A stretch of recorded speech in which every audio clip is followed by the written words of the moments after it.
Salut les footeux, bienvenue dans les pieds carrés, vous commencez à en avoir l'habitude, c'est évidemment le podcast où les génies de la tactique de comptoir se réunissent tous les 15 jours. On refait le foot, épisode 14 aujourd'hui avec la compo d'équipe. On a Adri dans les buts, ex-gardien de but, hein, c'est ça, hein, but, ouais. Adrien Mouchet bien sûr, Gaël Brunin, ex, ex-zèbre, entre autres. Et alors, on a le grand plaisir d'accueillir le taulier de l'équipe de Nas qui est championne de P2. Félicitations à toute l'équipe, bien entendu. On en a eu quelques échos pas mal ce dimanche dans notre émission Chronofoot. Selçuk Alagéik. Salut, Selçuk. Salut. Merci d'avoir accepté notre invitation. Avec grand plaisir. 42 ans, champion. Franchement, ça fait quoi ? Ça fait surtout plaisir, mais ça fait surtout plaisir à un club, à des jeunes joueurs et à un jeune entraîneur comme Rémi Dinolfo. Il est vrai que quand je suis venu à Nasr, le projet, l'envie était de monter d'une division. Et on l'a très bien fait. Et d'ailleurs, j'avais dit après le match, mission accomplie. Bon, on va avoir l'occasion de détailler tout ça puisqu'on va passer en revue toutes les divisions. D'abord, le parcours Selçuk. Quelle longévité, je viens de le dire, 42 ans, champion. C'est quoi ? C'est la passion qui a pris le dessus, alors qu'il y a quelques temps, tu avais décidé d'arrêter ta carrière. Effectivement, j'avais décidé d'arrêter ma carrière et franchement, je ne pensais pas revenir un jour sur le terrain. Mais un ami m'a téléphoné, il m'a dit « Viens, on va aller regarder un match de foot ». J'ai accepté avec plaisir. Et là, il y a un président, M. Bassett, le président du RE, et il a fait le forcing pour m'avoir. C'était un traquenard en fait, il le savait. C'était un piège. Ouais. C'était un piège. Hein. Tout est calculé dans le foot. Hein. Alors, je ne sais pas si c'était un piège ou pas, mais en tout cas, l'équipe de RE était très mal embarquée. Ils avaient fait déjà 10 matchs et avec 6 unités. Et ils m'avaient demandé de l'aider. Et à ce moment-là, j'avais perdu mon meilleur ami. Vous connaissez peut-être Monsieur Convax, journaliste de la RTBF, ouais. Qui était décédé à l'époque-là. Et il m'avait clairement dit, j'ai vu ton article, mais je trouve que tu aurais pu continuer 1 an ou 2. Et puis quand j'ai vu Monsieur Bassett, je lui ai dit pourquoi pas se refaire. T'étais resté fit. J'étais resté fit, mais j'avais pas arrêté trop longtemps. Peut-être j'avais rien fait pendant quelques mois tout simplement. Et puis 1 mois de préparation et j'étais vite sur le terrain. Donc, fameux parcours. J'ai oublié de dire à Flavio de lancer le chrono. D'ailleurs, on peut le lancer tout de suite puisque vous connaissez le principe de l'émission. Eh bien, ça dure une mi-temps, voire plus si affinité. Tu as connu beaucoup de clubs, Selçuk. Tu es né à Belleuil. Tu as des origines turques, évidemment. On va avoir l'occasion de parler notamment de la Turquie à la Coupe du Monde, puisque elle est qualifiée. Tu as commencé à jouer au foot à Bernissart et donc très vite, tu intègres le fameux Futurosport de Moucron. Qu'est-ce qu'on avait décelé en toi ? En fait, j'avais déjà un frère qui jouait au Futurosport. Et du coup, moi, j'allais régulièrement m'entraîner avec mon frère. Et c'est là que j'ai été repéré, en fait. Et en m'entraînant quelques mois avec eux, l'entraîneur voulait absolument que je signe au Futuro. J'avais rien à faire dans un petit club. Et bien sûr, ça me faisait énormément plaisir. C'est flatteur, évidemment. C'était flatteur. C'était la référence en Wallonie à l'époque, vraiment. Ah ouais. Et oui, effectivement, à ce moment-là, c'était avec des Jonathan Blondel, des Kevin Péqueux, des Jean-Philippe Charlet qui ont intégré le noyau A. C'était Moucron donnait beaucoup la chance. C'était le Grand Moucron. C'était le Grand Moucron. Et ça nous a fait rêver. Et puis on s'est dit pourquoi pas. Et voilà, j'ai passé toute ma formation là-bas. Et puis à un moment donné, il y a les choses qui sont peut-être un peu compliquées et malheureusement, on n'a pas eu la chance que d'autres l'ont eu et on s'est retrouvés dans des autres clubs. Ouais, c'est là qu'à 19 ans, tu décides de quitter le Futurosport. Hein, oui, ça, à partir du moment où vous n'avez pas votre On ne te faisait pas confiance ? On ne croyait pas en toi ? Je pense pas que j'étais moins fort que d'autres, mais peut-être que le profil n'était pas suffisamment assez. Ça joue à rien. Ça joue à rien parfois. Hein. La différence entre avoir un contrat et ne pas avoir de contrat, c'est peut-être simplement le joueur qui est légèrement un tout petit cran au-dessus de toi. Et parfois, ça se joue juste à ça, à la même position, je veux dire quoi. Il suffit qu'il y ait un profil défenseur à ce moment-là qui soit un tout petit peu plus fort et ça passe pas quoi. Parfois, c'est des détails, surtout quand vous jouez à ce niveau-là. On va pas se mentir, c'est des détails. Mais je l'ai pris positivement, j'ai été ailleurs et je suis très content de mon petit parcours. Vous vous en souvenez de Selçuk à Laral?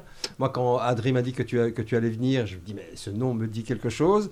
Et puis, j'ai un peu travaillé dans ma mémoire et sur Internet. Hop, j'ai vu ton visage, je me dis, mais évidemment, ce fameux défenseur, c'était la Détroit à l'époque, hein, avec l'époque Gaon. Hein. C'est la Avec saison. Gaon. Moi, je peux en parler, d'ailleurs, j'en ai parlé un peu avant l'émission. T'étais enfant, toi. J'avais 17 ans, j'étais pas vraiment enfant, mais j'étais en tribune. J'ai vu tous les matchs.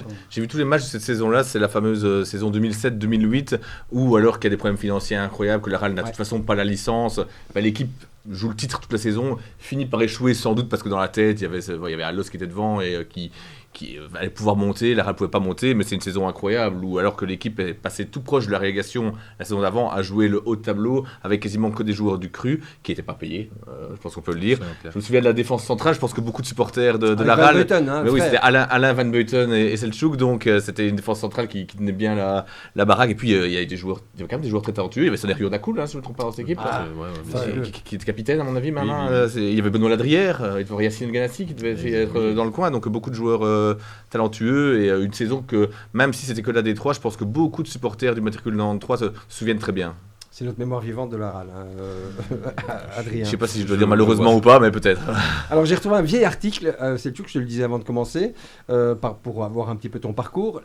Tu disais carrément dans la presse que voilà, tu aurais pu faire une autre carrière si tu n'avais pas fait certains choix. Parce que c'est vrai que tu n'as pas eu de chance. Tous les clubs qui auraient pu vraiment te lancer véritablement, j'ai cité la RAL, mais il y a eu le RFC Liège, Molenbeek, Couvain-Mariembourg, l'Olympique. Tu es toujours tombé dans des contextes financiers compliqués, des clubs qui avaient des gros soucis financiers. Oui, malheureusement. Je pense que...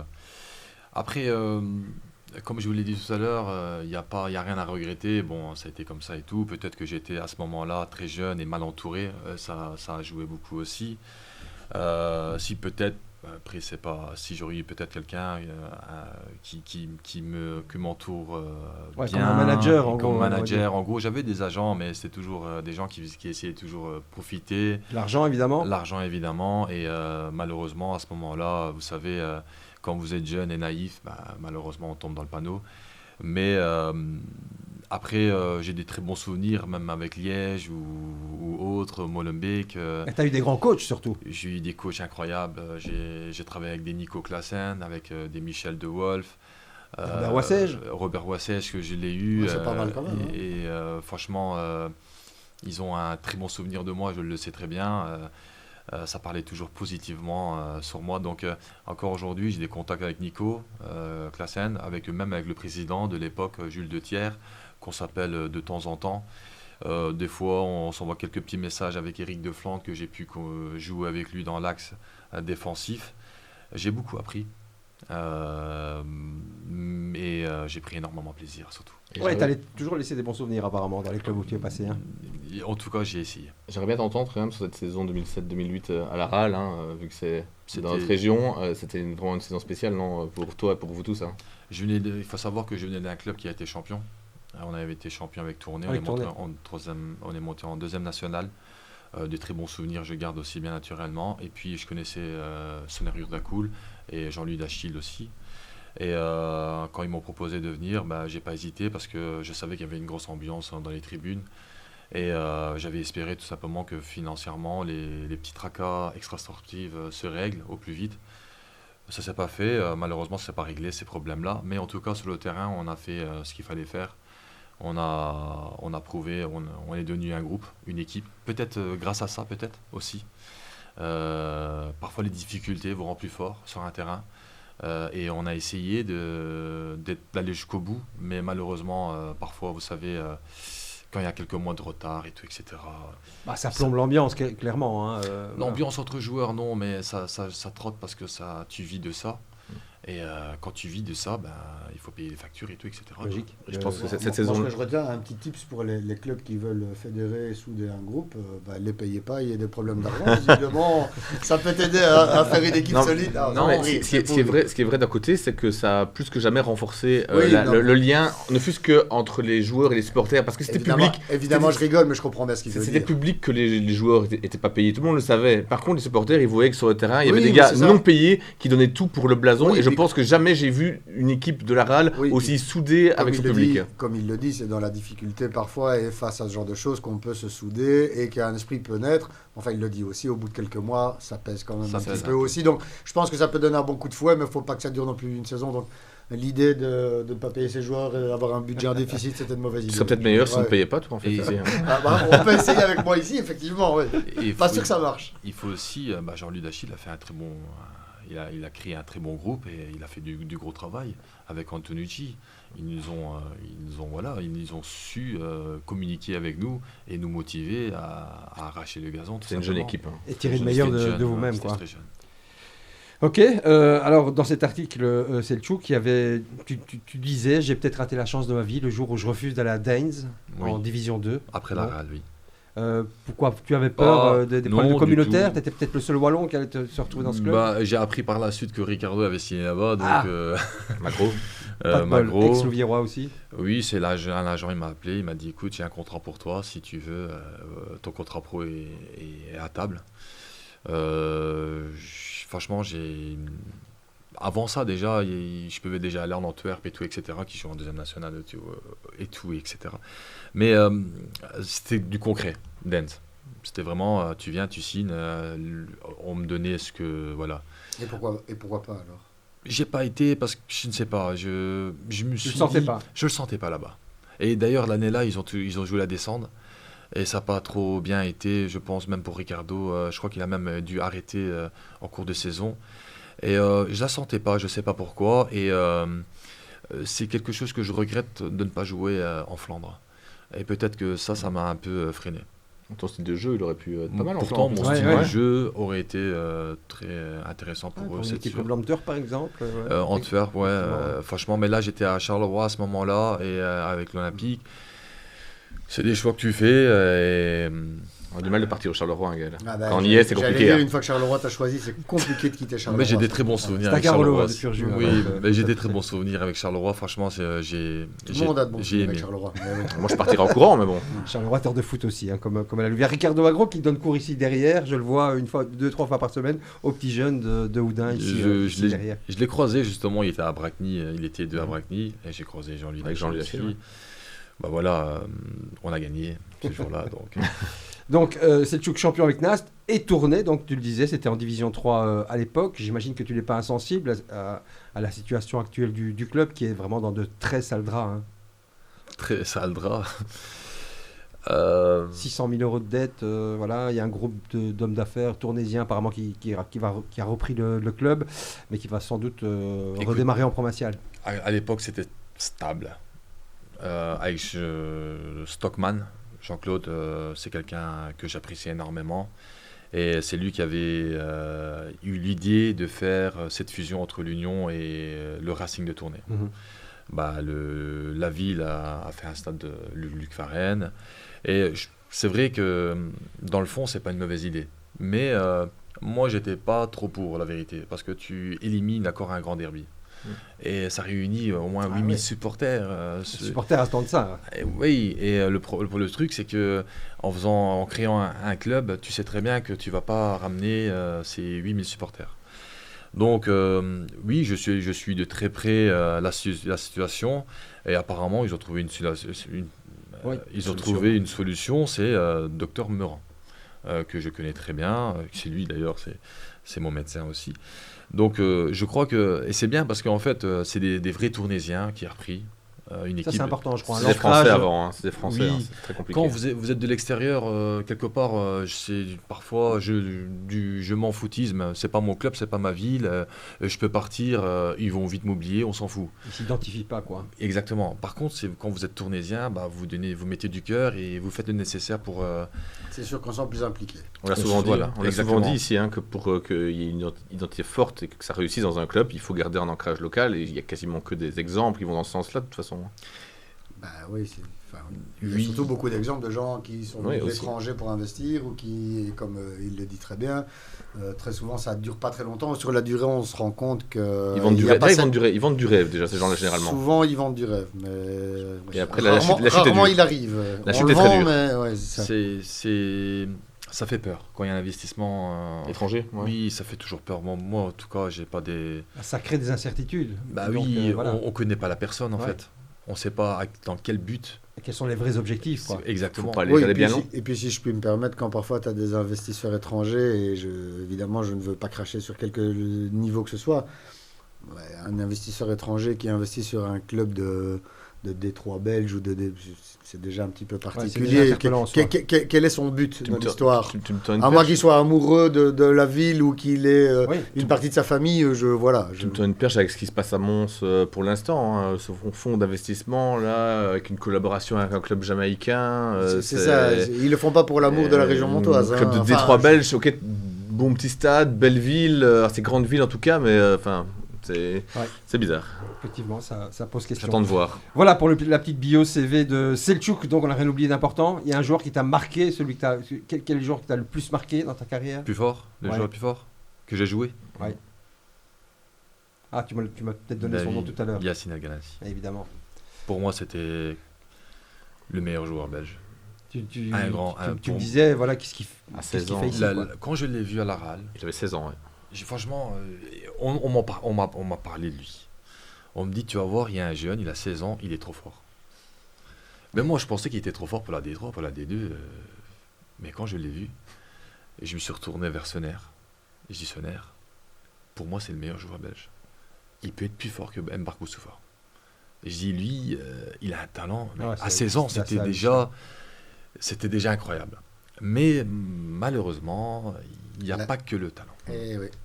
Ouais, les choix de carrière Mal- dont on vient de parler, entre autres. Et puis la C'est- vie à côté du foot aussi. Je crois que C'est tout le monde était d'accord sur son talent, mais quel gâchis. C'est pas, je pense pas que c'est ses choix de carrière.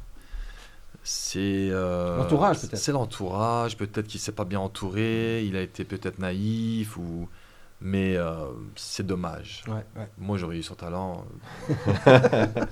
T'en aurais fait autre chose. Je te jure, j'aurais joué la Ligue des Champions. Mais, ah ouais, parce qu'il avait clairement le C'était- niveau. Hein. C'était Bah, il exceptionnel. est très vite parti à la Gantoise avec l'Adrière d'ailleurs à l'époque. Ouais, il faut qu'ils sont partis de la râle à la Gantoise, Adrière. À la Gantoise, au début, ça se passait pas mal du tout pour Ouais, lui. ouais. Ça après. Il a eu des hein. élections chez les Espoirs, il me Et, semble. et alors, tu Ouais. parles beaucoup de l'entourage. Effectivement, on est mal conseillé et tout. Mais j'ai parfois l'impression, et je le connais pas personnellement. Enfin, si, je l'ai suivi pas mal à l'époque. Parfois, on a envie de dire aussi que il y a des gens, ils sont ce qu'ils sont. Il y a des gens qui sont pas prêts forcément à affronter une carrière pro de manière sérieuse. Alors, je dis pas que c'était le cas d'Yacine, mais ce que je veux dire, c'est pas toujours non plus uniquement que l'entourage. Ça peut aussi parfois être tout simplement la personne. Exactement. Et je pense que lui, dans sa C'est tête, vrai. il était un petit peu jouette. Et je pense que quand Pas assez il s'est sérieux. il s'est senti arriver très vite parce qu'il avait un talent hors norme. Et je pense qu'il a dû se dire, d'ailleurs, il l'avait plus ou moins avoué, que tout allait fonctionner comme ça. Ouais. Et puis il s'est rendu compte que non. C'est un gâchis incroyable au final. Voilà. Ouais, Moi, effectivement. moi, je me souviens, lorsque nous jouons, il y avait 4 agents qui venaient le voir. Quoi. Il y avait 4 agents, le gars. Et pas des clubs de D2. hein. Et ouais, enfin, les clubs de T2. Ah ouais, bah, bon, le talent, quand il Et- explose comme ça. Et je vous le jure, je ne pensais pas qu'il allait jouer un jour en D1. Parce que, pas à cause de son talent, mais à cause. de tout ce qui va à côté. quoi. Oui, Tout ce qui de est tout ce autour. qui va. Et malgré tout ça, Gant a Ouais. poussé le gars Investi à investir lui, hein. sur lui. Et puis, il a eu plusieurs chances. Il a joué à Nantes aussi. Ouais. C'est pas En Angleterre rien. aussi, ouais. Il a joué en Angleterre. Ouais. Il a eu une petite carrière quand même au final. hein. Ouais. Au Ses final- chances de percer et de maintenir un très bon niveau, il les a eues. Il a commis des erreurs, mais malheureusement, il s'est pas dit attends, voilà, j'ai commis l'erreur là, mais je vais pas le faire une deuxième C'est fois. ça, c'est ça. Et il l'a commis plusieurs fois, malheureusement. Ouais, il a eu 3-4 chances. Bah, au ça moins. revient un peu à Mais c'est ça. ce que Gaël disait, effectivement. C'est dommage. Tu dis quand même parfois des choses intelligentes. Gaël. Mais oui, c'est rare, hein, mais je trouve voilà. que c'est. Franchement, j'ai un peu du mal à le dire, mais il faut bien le reconnaître. Je comprends. Voilà, première partie donc de l'émission. On va passer au premier chapitre. Tout le monde en parle, évidemment, avec au lendemain des matchs de qualification pour la Coupe du Monde. On va entre autres parler des Diables Rouges et de la Turquie, bien entendu. Et de Oui. l'Italie. Voilà, tout le monde en parle, les Diables Rouges qui se sont donc imposés 2-5 contre les États-Unis, partage contre le Mexique. Rudy Garcia qui était assez content du rassemblement de cette fois-ci, qui avait dit, la priorité c'était de redonner du temps de jeu aux joueurs qui n'en ont pas en club. Quels enseignements vous tirez, vous, les garçons, de ces deux matchs? Moi, niveau enseignement, pas grand-chose. Pas grand-chose, hein. Pas Bon, grand-chose. il a quand même titularisé 20 joueurs sur les 25 qu'il avait repris. Oui, alors ça effectivement, c'est pas mal, c'est qu'il a essayé de donner du temps de jeu à pas tout le monde, mais à une grande partie. Moi, les matchs amicaux, purement amicaux comme ça, je trouve qu'il y a très peu d'enseignements à tirer parce que souvent, on approche sur une fin de saison, il y a encore beaucoup de joueurs qui jouent plein de trucs, donc on se donne pas totalement à fond. Pardon, il y a la Coupe du Monde, d'accord, d'un côté, il faut la préparer, mais il faut surtout pas se blesser non plus. Tu vas à l'autre bout du monde, l'équipe en face, souvent, elle est amputée aussi d'une moitié, comme faire le France-Brésil, tu as parfois des équipes B, Z. Ouais, Donc niveau enseignement, moi j'arrive pas à en tirer quoi que ce soit. Je pense que les seuls enseignements qu'il y a à tirer, en fait, c'est ceux que nous on ne peut pas voir, que Rudy Garcia peut voir, c'est-à-dire la vie de groupe, comment ça se passe, est-ce qu'il n'y a pas un joueur qui est un peu fouteur de bordel dans le vestiaire, dans l'hôtel, est-ce qu'il y en a un qui est sorti trop Totalement tard, d'accord avec toi. Je sais pas si nous on peut le voir, mais de l'intérieur il y a sans doute des choses sympas et intéressantes. Normalement ça il l'a vu et je pense que c'était tout l'intérêt. Au-delà de l'aspect financier, que je pense que c'était sans doute le plus grand intérêt de cette tournée aux États-Unis, c'était de voir comment ils allaient vivre ensemble certains nouveaux joueurs qu'ils ne connaissaient pas. Et je suppose qu'il a tiré ses enseignements sur le terrain, à part voir ce qu'on savait déjà. Le fait de jouer aux États-Unis, sur le sol américain, où la Coupe du Monde se déplacera. Selchuk, tu nous disais que tu suivais pas beaucoup de matchs à la télévision du tout. De loin, les Diables, tu as un avis? Personnellement, très honnêtement, j'ai pas suivi ces derniers temps les Diables. Mais ce que je peux dire, c'est que c'est complètement différent de jouer dans une équipe nationale et de jouer dans une équipe de club. Et c'est pas le même boulot pour l'entraîneur non plus. C'est pas le même boulot, c'est très compliqué. Tu ne travailles pas de la même façon, tu dois avoir des résultats très vite. Et il y a des automatismes et tout, etc. Donc côté nouveau, franchement, c'est pas très facile. C'est pas facile. Gaël, Adri, qui ne doit pas y être? Moi, je veux Dans dire le groupe élargi. Openda. Moi, je dirais Openda déjà. Sur les performances pures, Openda, je suis tout à fait d'accord parce que là, il vient de faire une saison cauchemardesque et je pense qu'il y a meilleur que lui, en tout cas, plus en forme. Il n'a pas un bon match en sélection non plus. Donc non, c'est ça, Openda, je pense qu'effectivement, il peut sauter. Est-ce qu'il va reprendre les petits jeunes qu'il a essayé? Nathan Decat, un des deux, je pense. Goss, et Stassin surtout. Moi, je ne serais pas surpris que Decat y soit. Moi aussi. Et je pense que Stassin, il sera moi. J'espère que Lucas Stassin y sera. Si je devais choisir, mais c'est pas moi. On aurait peut-être la place. Mais je ferais ça aussi. On va dire qu'on n'est pas objectif après. Non, vu qu'il vient du coin, on n'est clairement pas objectif. On n'est sans doute pas objectif. Néanmoins, sur les buts marqués, c'est le meilleur attaquant en Belgique. Ok, il joue en Ligue 2, mais sur les stats, c'est lui le meilleur en Belgique qui marque le plus. Hein. Ouais. Donc celui qui est le plus en confiance, c'est lui pour l'instant. Ouais. Ok, il joue en Ligue 2. C'est pas moins bon que la Jupiler League à mon avis. Hein. Ouais. Alors, Croatie-Belgique le 2 juin, Belgique-Tunisie le 6 juin, à quelques jours de la Coupe du Monde donc. Alors, tu n'as pas vu les matchs sans doute à la télé, peut-être celui de la Turquie, oui. En direct. Il ne regarde pas beaucoup de matchs, mais il y en a quand même certains qui comptent. Mais je voulais vous lancer là-dessus. La FIFA qui modifie pratiquement le format du football en instaurant des pauses fraîcheurs. Et donc maintenant, le foot, ce sont des cartons, en fait. Donc, d'accord. Dans une mi-temps, il y a une mi-temps. Ça change complètement le... alors je vais un peu préciser ce que Silvio dit. C'est les fameuses pauses fraîcheurs. Il part du principe quand il fait chaud, t'as droit...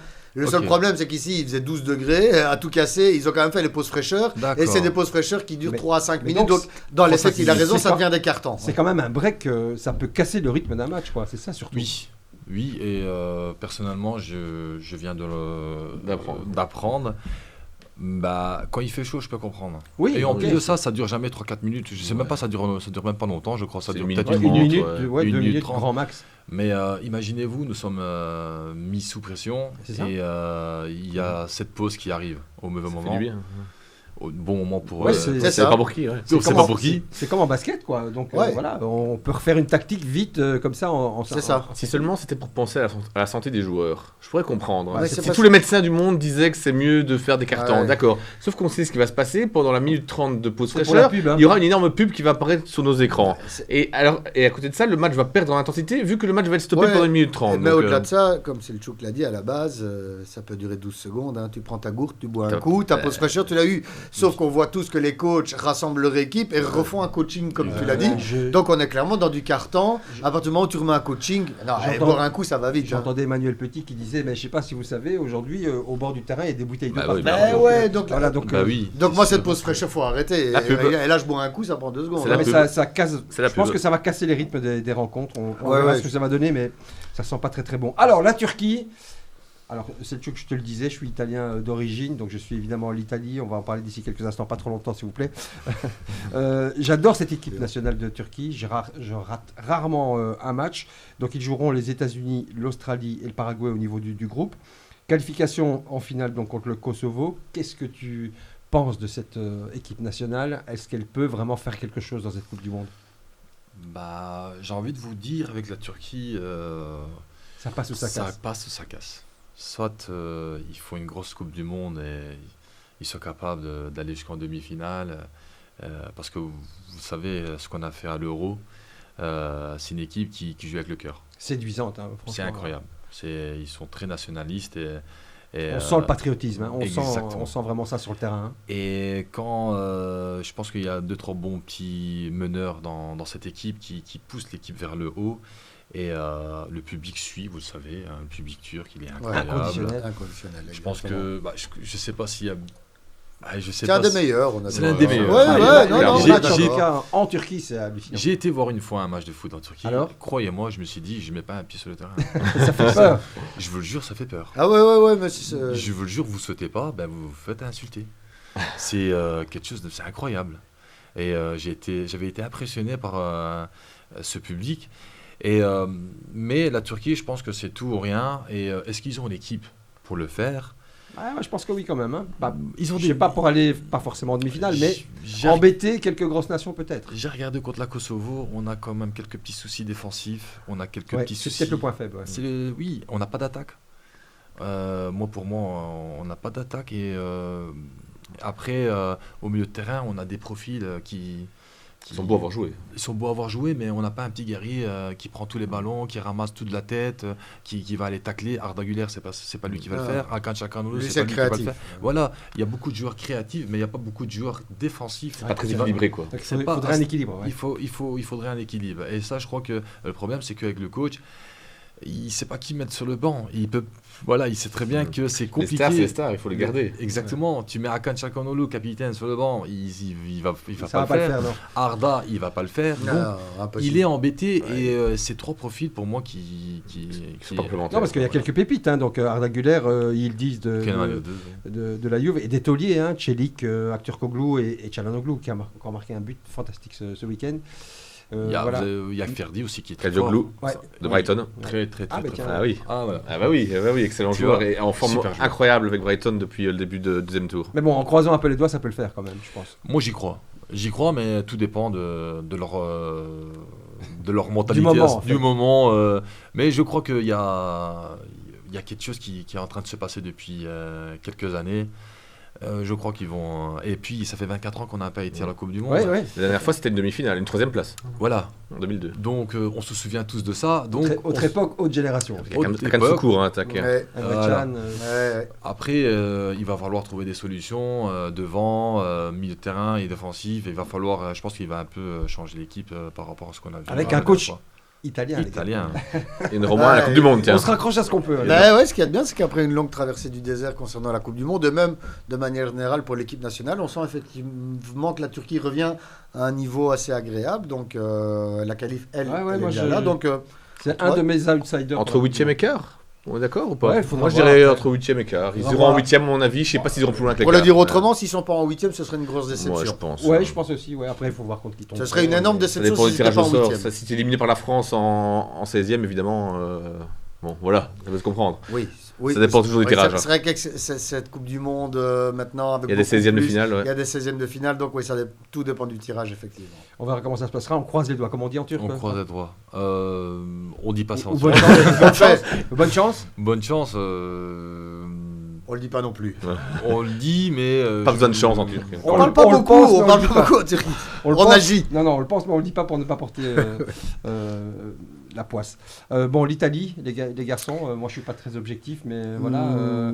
Moi je dis que c'était prévisible. Hein, je sens que le truc. On en a parlé un petit peu avec le réalisateur de l'émission, un certain Flavio M ou F. Marullo, c'est comme vous voulez. Apparemment c'est Adri qui doit s'exprimer là-dessus et qui doit essayer d'y aller mollo pour le petit cœur de...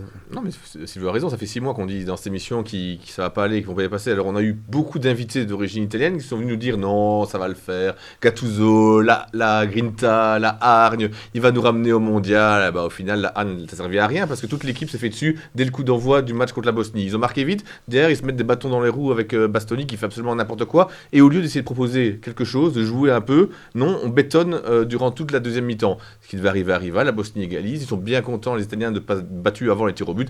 Et là, le tir au but, c'est un fiasco. C'est un fiasco. Ça montre bien à quel point l'équipe d'Italie est malade au niveau de la tête et que cette non-qualification pour la Coupe du Monde, qui était déjà sur les 2 dernières Coupes du Monde, ça a trotté dans les têtes. C'est pas possible de faire une telle séance de tir au but. Là, ça se voyait quand même. Enfin, je ne trompe pas, ça trottait dans les têtes à mort. Et puis ils on demande avaient à peur. un garçon de 20 ans de commencer la séance des tirs au but, qui est une grosse erreur. C'est une grosse erreur. Tu peux quand même le tirer mieux que ça, le penalty. Ok, d'accord. Moi, au-delà de ça, ce que j'ai envie de dire, c'est que je suis super déçu et triste parce que l'Italie reste une des grandes nations du football, une des nations historiques, la deuxième nation la plus titrée derrière le Brésil, donc ça, c'est quand même pas rien. Donc c'est toujours un crève-cœur de ne pas les voir là-bas. Maintenant, moi, ce qui me pose question quand même, c'est que c'est la 3e d'affilée et surtout, c'est quand on regarde un petit peu cette équipe, désolé de le dire, mais il n'y a pas un joueur de classe mondiale dans tout le noyau. Et alors, il y a les 3/4 des joueurs. Pourtant, je suis le foot, mais pas de loin. Que tu connais pas. Ouais, je connais ou pas bien, et je comprends pas. Je comprends pas comment l'Italie est passée d'une nation aussi forte avec beaucoup de talent. Ici, il n'y a pas un joueur de classe mondiale, et les autres, c'est des pseudo-inconnus qui vivotent dans leur club ou alors qui sont titulaires, mais c'est pas des grands noms, quoi. Ce sera jamais une excuse pour pas battre la Bosnie. La Bosnie non plus, il n'y a pas de joueur de classe mondiale. Il y a Dzeko, 41 ans, qui a fait la misère. J'ai pas dit que ça devait être une excuse pour ne pas battre la Bosnie. Je dis juste que c'est affolant de voir que l'Italie, qui est une grande nation du football, et je sais plus citer 6 joueurs sans me creuser la tête, quoi. Avant, je pouvais réciter les 22. Hein. Le problème, il est beaucoup plus profond que ça, pour la qualité du noyau. Quand tu loupes une première fois une Coupe du Monde, bon, ça peut arriver. Une deuxième fois, ça doit quand même faire tilt dans la tête des dirigeants, ceux qui dirigent le foot italien. Une troisième fois, c'est la crise totale, donc il faut faire quelque chose. Moi, je crois que l'Italie travaille toujours à l'ancienne et va falloir revoir la formation surtout des jeunes. Il y a des talents, il y a des jeunes talents, mais les coachs ne les sélectionnent pas, les coachs ne les font pas jouer. Les formations, même des entraîneurs, je crois qu'ils jouent toujours à l'ancienne, c'est toujours défensif. Et je pense qu'ils doivent passer à autre chose à un moment donné. Et je pense qu'ils doivent revoir surtout leur formation des jeunes. C'était Milan-Naples ce week-end. Ouais. Il y avait autant de Belges que d'Italiens sur le terrain. Ouais, ça en dit long c'est aussi. un problème, les étrangers long aussi, mais c'est aussi économique. La raison, le fait qu'il y ait beaucoup d'étrangers, parce que c'est un peu compliqué à expliquer, mais il y a aussi une question d'argent. C'est-à-dire qu'un étranger coûte moins cher à un club que de ne pas de former un jeune. La formation, elle ne rapporte rien. Il y a les coachs mais à moyen terme, oui. Donc c'est toute une philosophie qu'il faut remettre en place. Quand tu as 20 ans, tu ne joues pas en Italie. Et puis on met, je trouve, je ne sais pas si vous êtes d'accord avec moi, au poste de dirigeant, on met des gens qui connaissent le football, qui ont joué au football. Je veux dire, des Maldini, des gars comme ça pourraient peut-être aider le foot italien. Est-ce qu'on les écoute? Est-ce qu'ils ont du poids? Non, Baggio, il y a quelques années, était à la Fédé, il avait fait un rapport de dingue pour révolutionner le foot. Exactement. Voilà. Fabio Capello qui disait, moi j'entraînais en Espagne. En Espagne, on n'emmerde pas les gamins de 8 ans à faire de la tactique. C'est d'abord la technique et le plaisir. Voilà. Je suis d'accord avec toi, au niveau de la Fédé, il faut des gens qui ont connu le terrain. Maintenant, le problème, je pense qu'il est double. La Fédé, c'est une chose, la manière de travailler à la Fédé, mais il y a un truc qui ne va pas au niveau du championnat des clubs, comme tu l'as dit. On ne fait pas assez jouer les jeunes. J'ai vu un post, je crois qu'il y a pas mal de gens qui sont tombés dessus. Un post qui disait si Moussiala et si Yamal étaient en Italie, ils joueraient en série B. Exactement. Alors que ce sont les stars. Et donc, c'est assez révélateur. Et je pense que ce n'est pas totalement faux. On leur donne la chance au Barça ou au Bayern parce que c'est la mentalité. En Italie, quand tu es jeune, même si tu es talentueux, avant d'avoir ta place, comment vous expliquez qu'au Bayern, il y a 3 gars titulaires qui ont moins de 20 ans? Ah oui, c'est ça. C'est assez interpellant. Un coach de haut niveau. Et là aussi, il faut des résultats pourtant. Et pourtant, ça marche. Un coach qui a des idées, qui n'a pas peur de prendre des risques, exactement. Et qui prendra ses responsabilités si les gamins se plantent, et qui les prendra pour lui et qui ne le remettra pas sur le dos des gamins. Ok, c'était super intéressant comme discussion, les gars. Bonne merde à la Turquie, à la Coupe du Monde, je le dis moi-même. C'est Tchouk. L'actualité des clubs, on y vient évidemment avec le titre de Nast en P2B. L'actualité des clubs, on y vient. P2B, donc Nast champion, partage à pâturage avec un petit coup de pouce de Kevy, une des rares équipes qui vous a battu cette saison d'ailleurs, qui a gagné contre l'Heureux, ce qui fait que donc, le titre était acquis. 29 matchs, 19 victoires, 2 petites défaites seulement sur un championnat qui n'est même pas encore terminé. Invaincu depuis mi-octobre, c'est ça, Adrien? 20 matchs. Ouais, 20 matchs, 20 ici grâce au match nul de ce week-end. Ouais. Alors, Selçuk, les ingrédients de ce succès, comment tu les expliques? Une équipe très soudée, travailleur, mélanger de l'expérience avec de la jeunesse. Une équipe qui a envie d'aller jouer à un échelon plus haut. Une équipe qui travaille très bien. Faut pas oublier. Et on a un préparateur physique. Oui, je te coupe déjà, désolé, mais vous avez des capteurs de performance. Oui, on a jamais vu ça en P2. Jamais vu ça en P2. On a des GPS. On a un préparateur physique. On a un kiné. On a un très bon coach, Rémi Dinolfo. On a un très bon entraîneur de gardien aussi, David. Il faut rendre hommage à ces gens-là. Il faut pas oublier qu'on a joué toute une saison avec un gardien. On n'avait pas de deuxième gardien. Qui est très bon d'ailleurs. Qui est très bon. Balle au pied. Julien de Coman. Je pense qu'on était un peu plus sérieux que tout le monde et on avait beaucoup plus envie que tout le monde. Lorsque en décembre tout le monde était en congé, nous on s'entraînait à la demande des joueurs. Ah ouais, ça c'est rare. Ça, c'est en P2. En deuxième provincial, En c'est deuxième rare. provincial. Et on a su attirer pas mal de joueurs qui venaient quand même. Après, il y en a certains qui étaient en congé, qui étaient en vacances. On ne peut pas leur reprocher non plus de partir en vacances, c'est normal, on est quand même en deuxième provincial. Mais tout ça fait que... et puis, il y a Rémi qui a cru jusqu'au bout. À un moment donné, on était à 11 points de retard. Le début de saison était compliqué. Hein. Moi, je suis arrivé vraiment le dernier jour. J'étais déjà en contact avec Rémi, mais je suis arrivé le dernier jour et j'ai vu cette équipe jouer contre Neuville, à Neuville. Ils avaient fait 0-0. J'ai dit cette équipe, elle a joué facilement le top 3. C'est vrai on a mal débuté. On a eu ensuite un petit creux. On a fait un 2/9. Et là, on a permis justement aux Heureux de creuser un peu l'écart. Mais on y a cru. Et je vous le jure, vraiment, on y a cru vraiment jusqu'au bout. Et Rémi nous motivait. Il y croyait beaucoup plus que nous. C'est lui qui a insufflé ça. Et à chaque fois, en fait, il disait, voilà, on a 7 matchs à notre portée. Et on doit tout gagner. Et croyez-moi, en gagnant ces 7 matchs, on n'a pas tout gagné. Je pense qu'on a fait un match nul et 6 victoires, je pense.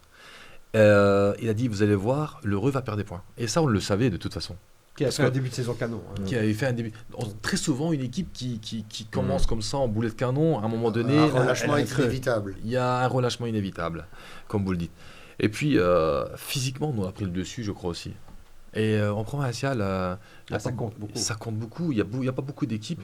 Citez-moi un club qui a un préparateur physique en provincial. Ouais, c'est vrai, c'est assez rare. Moi, je suis assez interpellé. Moi, c'est surtout les capteurs GPS qui m'impressionnaient. Ouais, je l'ai vu les régler avant le match. Je me dis ça, ils ont comme des chez capteurs en P2, c'est incroyable. Comme chez les pros, quoi. Moi, on me le donne même pas, le capteur. Moi, on me le donne pas parce que lorsqu'on m'a donné la dernière fois le capteur avec le stopper qui joue juste à côté de moi, il a fait quasiment 2 km en plus que moi. Et on s'est même posé, tout le monde m'a posé la question, comment ça se fait? Placement, expérience. Il y en a un qui joue avec la tête et l'autre joue avec les pieds. Et c'est pas méchant, mais c'est la vérité. C'est ça l'expérience. C'est ça, c'est mon vécu, c'est mon passé qui fait que... On va rappeler 42 ans. Hein. Oui, 42 Ouais, ans. 42 ans, donc les 2 km en moins, si c'est compensé par un bon placement de l'expérience, on peut franchement les Surtout comprendre. que j'ai remarqué que tu étais encore un défenseur. Enfin, en tout cas, je sais pas si c'est ce stade de ta carrière, mais en fait, quand il y a un ballon dans ton dos ou quoi, toi, tu ne poses pas de questions. Tu n'essayes même pas de te retourner, le ballon il va en touche. Ça, je vais faire pas mal de fois ça. Tu prends pas de risque. En fait, on a changé de mentalité depuis quelques temps, surtout au deuxième tour. On était une équipe qui jouait très bien le football. On prenait des risques et tout, etc. Mais lorsque surtout on a commencé à être premier, là, notre mentalité a changé. On a commencé à ce moment-là de dire c'est pas grave si on a dégagé à la tribune, on s'en fout. Le plus important, c'est on bétonne, on prend 3 points et on rentre à la maison. Ouais, résultat, donc il y a eu un tournant à un moment donné en se dit, disant voilà, si on joue comme ça, c'est possible. Même en jouant comme ça, parfois une belle équipe, vous savez, même quand elle joue mal, elle doit savoir apprendre à gagner, surtout un champion. Et nous, c'est ce qu'on a réussi à faire. Et on savait très bien que les autres n'allaient pas suivre. C'est la bonne méthode de toute façon. Donc, et la méthode au final, du coup, ça a fonctionné, mais on a un groupe exceptionnel. Ouais, Au niveau, vous savez, la qualité, excuse-moi. Non, je pense que vas-y. La qualité, c'est important, mais la mentalité, elle est encore plus pour moi importante. Donc, quand vous, Surtout à avez, ce niveau, bien sûr. quand vous avez les deux, on peut que réussir. Et on parlait tantôt du milieu de terrain pas très complémentaire de la Turquie. Là, par contre, chez vous, le trio du milieu, je pense qu'on ne peut pas faire plus complémentaire. Hein. Tu as un meneur de jeu, tu as un relayeur, et tu as un milieu défensif. C'est Demol, Tuggles et Hans. Et franchement, les trois là, c'est vraiment ce qui se fait de plus complémentaire. Il y a Demol qui va tout prendre de la tête, qui va arracher tout. Tu as Tuggles qui va faire le lien entre la défense et l'attaque. Et tu as Hans, franchement, c'est un bonheur d'avoir joué. C'est un joueur qui a absolument rien à faire en P2, une classe balle au pied, une finesse dans le mouvement, un déplacement entre les lignes toujours intéressant. Ce gars-là, il peut jouer en D3, si pas en D2, sans problème. D'ailleurs, je suis curieux de voir s'il restera à Nas. Mais je pense que voilà, tu parlais de bons blocs défensifs, très peu de buts encaissés sur la saison, mais il y a aussi ce milieu de terrain qui maîtrise complètement les matchs, quoi. Mais si on le complète avec cette défense béton, 20 buts seulement en 29 matchs, hein, c'est pas encore terminé. 3 buteurs qui te mettent pratiquement 40 buts, 3 joueurs.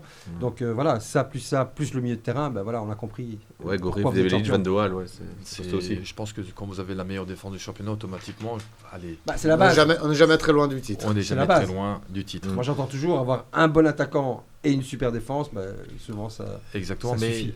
vous savez très bien, je vous apprends pas quand je vous dis la première défense, c'est l'attaque. On a une équipe qui défend. Et c'est beaucoup tous plus ensemble, facile, bien sûr. Ouais, pour si nous. ça se fait en bloc, collectivement. Ça se fait très bien en bloc, collectivement. Bon, maintenant, il est clair que dimanche, voilà, c'était un match assez C'est un match spécial aussi. Spécial. Pour les jeunes qui n'ont pas jamais vécu ce genre de moment. Pour aussi, tout le monde, hein. je pense que pour tout le monde. Exactement. Toi peut-être pas. Il y avait de l'émotion. Moi, un petit peu quand même. Mais je vous le jure, en fait, quand je me suis levé le dimanche matin, je me suis dit, à 42 ans, je vais jouer un match comme ça, quoi. Mais oui. 100% plaisir, alors. C'est le plaisir de venir, Moi, j'ai mon petit truc, je bois toujours un café avant le match.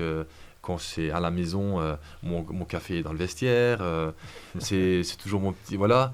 Le petit rituel, quoi. Ouais, le petit rituel que j'ai. Et c'est toujours un plaisir. Et franchement, venir à un match comme ce dimanche, c'est pour monter. Il y avait une atmosphère spéciale, j'imagine. C'était un peu spécial, ouais. Ok, le temps presse. En course au tour final, de toute façon, il y aura encore éventuellement Trivière, Neuville et Athènes Saint-Pierre.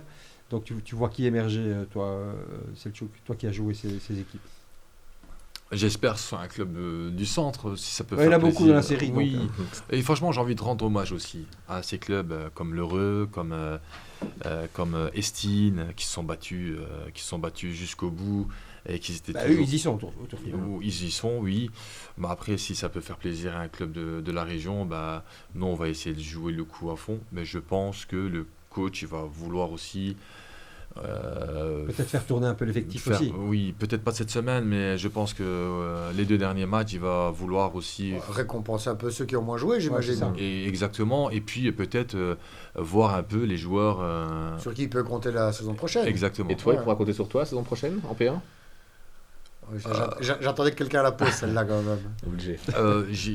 J'ai vu une fois la direction, on s'est rencontrés. La direction aimerait bien que je prolonge, malgré mon âge. Un contrat de 10 ans, ouais. Un contrat de 10 ans, ça je ne pense pas. Mais si au cas où, c'est avec grand plaisir. Si c'est pour revivre la même saison, surtout. Oui, et puis ton expérience en P1 pourrait aussi je être pense importante, que si ça peut apporter quelque chose au club... C'est pas signé, mais enfin, à partir du moment où on lui a proposé plus ou moins de rester, qu'il a envie, T'as encore envie de jouer. je pense qu'on peut presque Suspense. dire que Nast Suspense. aura toujours On va regarder. Selçuk dans ses rangs. En tout cas, vous savez bien, Rémi c'est un ami, on a presque le même âge, on se connaît depuis très longtemps. S'il a besoin de moi, je suis à sa disposition tout simplement. Et puis voilà, le club, s'il a envie de me garder, il fera le nécessaire. Ok, suspense tu donc continues, dans les Continue. semaines à venir. Sinon, Le foot, tu continues. encore vendredi matin, je me suis posé la question. Quand vous sortez d'un entraînement, croyez-moi, quand vous sortez d'un entraînement et que vous avez un certain âge, On a mal On partout. le sent. le lendemain, je vous le jure, on se dit, est-ce que je continue, Pourquoi je me fais mal comme ça Pourquoi je me fais mal comme ça et tout. Mais c'est pour ce genre de rencontre justement, et j'ai encore le plaisir le dimanche. Et pour ce genre de saison aussi. Bon, les ingrédients sont là, on verra, suspense dans les semaines qui viennent. Bon, le temps file, les garçons, on va passer quelques chapitres. On ne peut pas passer à côté de la râle avec ce match, ce 0-1 contre Dender. Franchement, j'ai halluciné. Match incompréhensible, tu as 12 points d'avance, tu joues à domicile, il y a du soleil. C'est lundi de Pâques, il y a des enfants. Hyper défensif, on a peur. Il y avait de la peur, à votre avis? Vous qui connaissez l'équipe quand même? Alors, toi, tu y étais au match? Non, j'étais pas. C'est pas toi qui étais, c'est Julien qui était. Je sais pas s'il y avait de la peur, mais très sincèrement. Festival offensif. C'est ça, c'est totalement incompréhensible quand tu as 12 points d'avance, c'est quasiment fait, que tu joues à domicile contre l'équipe la plus faible, comme tu l'as dit, soleil ou pas soleil, mais enfin. Caricaturé. Ouais, non, la journée. Et faire plaisir aux supporters aussi. Et récompenser. Et tu proposes absolument rien, parce qu'à la limite, perdre, ce qui est le cas. Tu peux perdre, mais autant perdre en essayant d'avoir attaqué un petit peu, puisque tu as 12 points d'avance. Donc bon, là, le pire, c'est qu'on en parlait un peu avec Adri dans le bureau en préparant l'émission. Le pire, c'est que moi, je pense qu'ils vont se sauver les doigts dans le nez. Il y a encore un beau matelas. Mais 12 à 9 points, quoi. Oui, mais du coup, tu montres aussi que tu as joué petit bras face au dernier, que tu es battu chez toi. Donc j'espère qu'ils ne vont pas commencer à gamberger, mais même en gambergeant, j'imagine pas une seule seconde que Dender gagne tout et que la râle perd tout, mais... incompréhensible. Je fais l'analogie avec ce que Selchuk vient de dire par rapport à se lever le matin et jouer un titre. Là, pour la râle, c'était un titre. Ils gagnaient, ils s'étaient sauvés à domicile devant leur public. Face à une équipe beaucoup plus faible sur papier. Qu'est-ce que tu fais dans ce cas-là? Mais tu y vas. Tu joues le jeu, tu lâches les chevaux. À fond, ou au coach qui ne donne pas cette impulsion-là? Moi, j'ai plus envie de mettre en avant le rôle du coach sur ce coup-ci. C'était à lui à proposer une autre compo, à dire à ses joueurs de jouer 20 mètres plus haut. C'était aussi à lui à leur mettre dans la tête, les joueurs, que c'était une finale, ce match-là, et pas comme je pense qu'il l'a fait, mais... Je sais pas, moi, j'ai lu... Il n'a pas révolutionné J'ai lu qu'il a déclaré après le match que maintenant, ils vont comprendre qu'on n'est pas dans le confort, les joueurs. Mais c'est avant le match qu'il faut leur faire comprendre qu'ils ne sont pas dans le confort.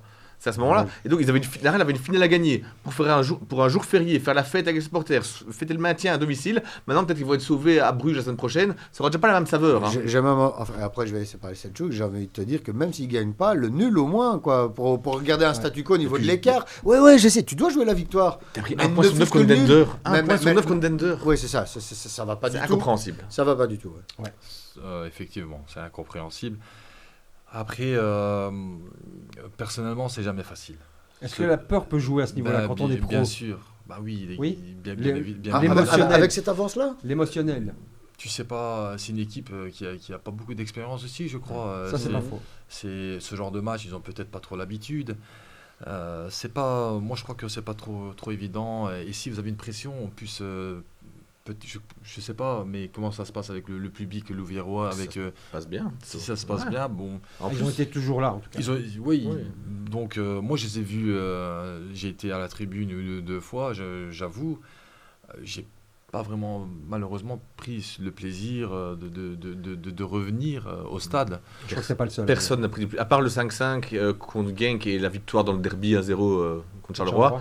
Je pense que personne n'a vraiment pris le plaisir au stade cette saison-ci. Bon, c'est une première. C'est une première, voilà. Et après, je pense que voilà, la première, c'est toujours la plus compliquée. Ouais.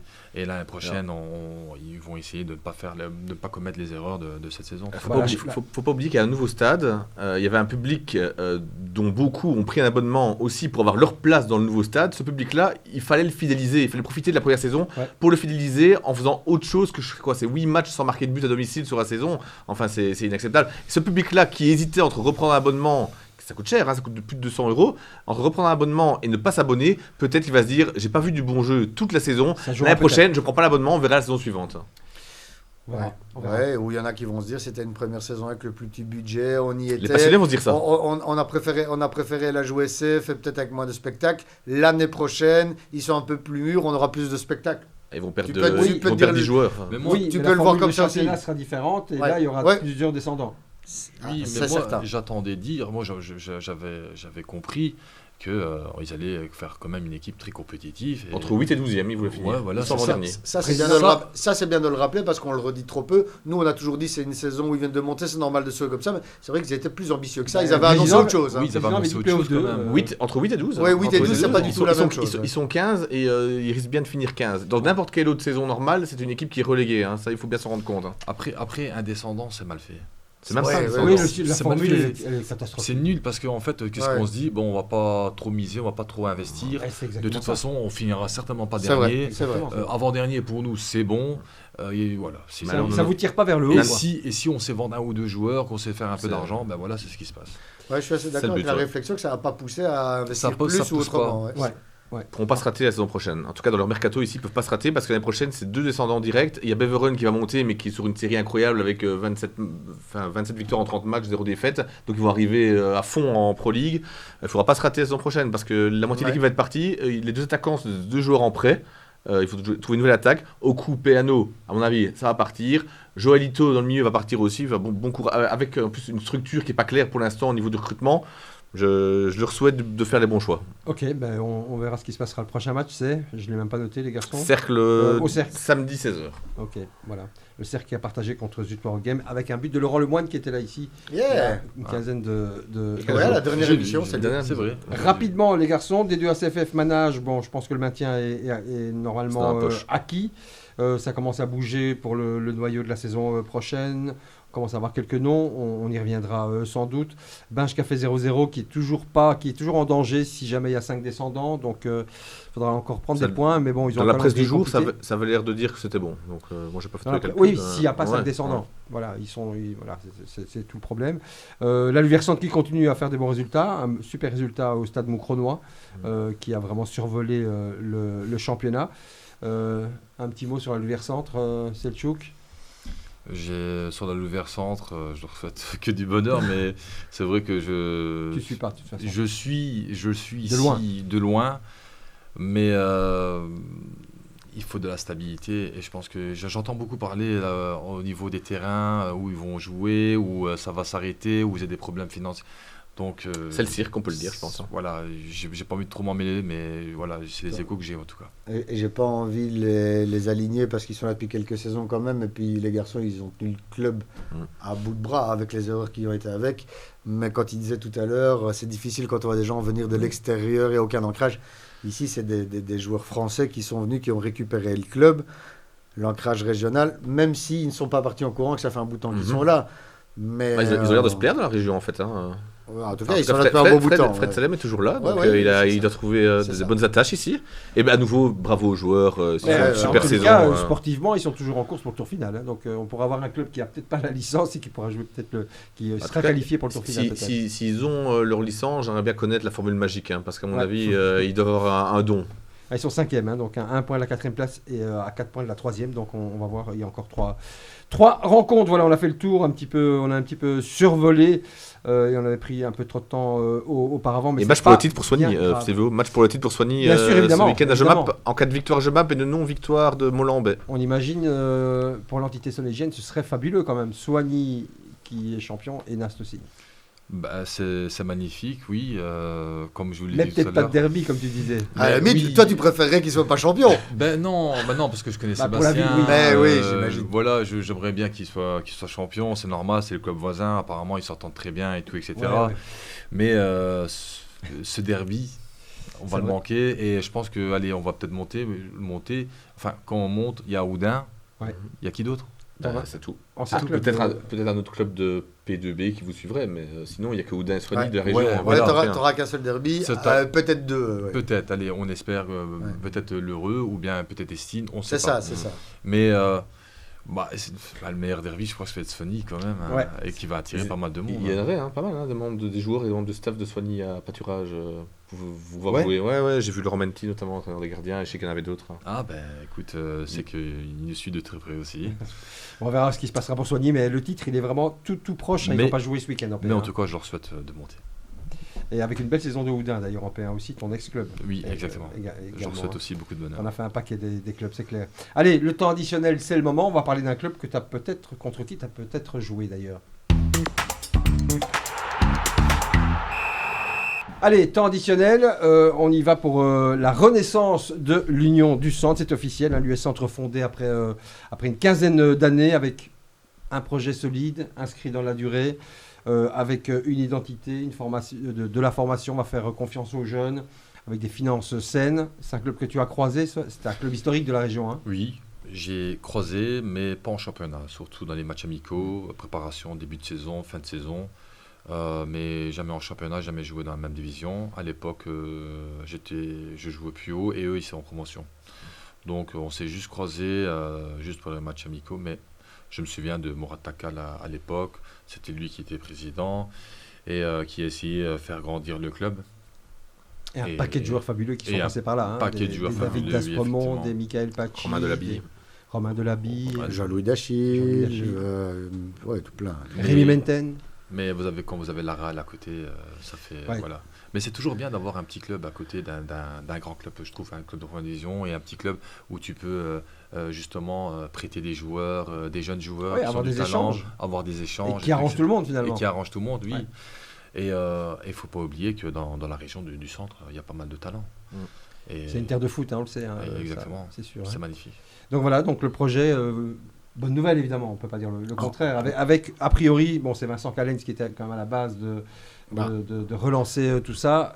On sent qu'il y a du sérieux. Écoute, on connaît tous Vincent Callens. Mais... Silvio, tu le répètes 12 fois par émission. Moi, je suis Carolo, hein, mais je travaille ici depuis depuis 26 ans. On t'a adopté, on peut le dire. Adopté, clairement. Et en tout cas, j'apprécie beaucoup la région. Pour moi, l'US Centre, c'est mes débuts en tant que journaliste. C'est un club qui pèse, comme tu l'as dit, qui a révélé tant et tant de joueurs. Et puis, quand il y a eu cette fameuse fusion pour sauver la Louvière, je tiens quand même à le rappeler, quand il y a eu cette fameuse fusion, je ne compte pas les Pierrots qui avaient les larmes aux yeux parce que c'était plus leur stade, c'était plus leur couleur, c'était plus...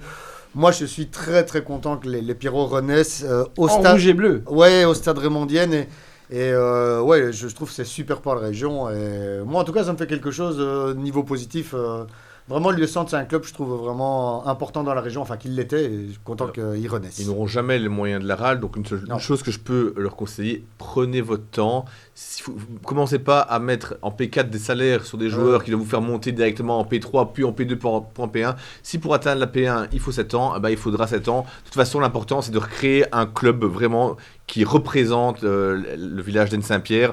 Et je pense que c'est ce que Vincent Callens veut faire. En tout cas, c'est comme ça qu'il l'a vendu. Pour le connaître un petit peu, c'est quelqu'un qui est normalement sérieux, mais surtout prendre son temps. Et connaisseur. C'est un ancien joueur. Personnes compétentes surtout. C'est ça, et surtout qu'ils prennent leur temps, qu'ils ne se disent pas que dans 3 ans, ils doivent être en P1. Mais on sent bien que voilà, ils vont prendre leur temps et ce sera tout à fait posé, en tous les cas, comme redémarrage pour l'histoire de j'en parle surtout à ce propos parce que voilà, ils ont passé un message sur les réseaux sociaux. Donc je vais le lire. Envie de rejoindre le club comme sponsor, joueur, entraîneur ou même bénévole, n'hésitez pas à les contacter, contact@uscentre.be. Ou via Messenger, le Messenger de Vincent Callens lui-même. Voilà, on a fait le tour les garçons. Très bien. Que ça a été un plaisir de te revoir puisque moi j'avais oublié pas ton nom mais ton visage de l'époque de la RAL et maintenant, évidemment quand tu es arrivé je m'en souviens. Tu as commenté des matchs de Selçuk. Bah oui, avec ce défenseur qui était intransigeant vraiment. J'en ai commenté quelques-uns aussi. Ouais. Donc voilà, merci d'être passé, tu as passé un bon moment, ça va ? Super moment, le plaisir est pour moi, franchement plaisir partagé. J'ai passé un beau petit moment auprès de vous les gars et ça m'a fait super plaisir. Allez, peut-être à l'année prochaine. Merci donc, merci de à nos micros. Avec grand plaisir. Merci les garçons, à bientôt. Merci, on se retrouve le 20 avril pour on parlera de la fin du championnat et en national et en provincial. Donc ce sera un numéro sympa. On verra qui on invitera, si invité il y aura. Merci de nous avoir suivis. Vous pouvez nous revoir sur le site d'Antenne Centre bien sûr et sur YouTube, onglet podcast. Belle semaine à tout le monde et à bientôt. Merci les gars. Salut. On le revoit en paix.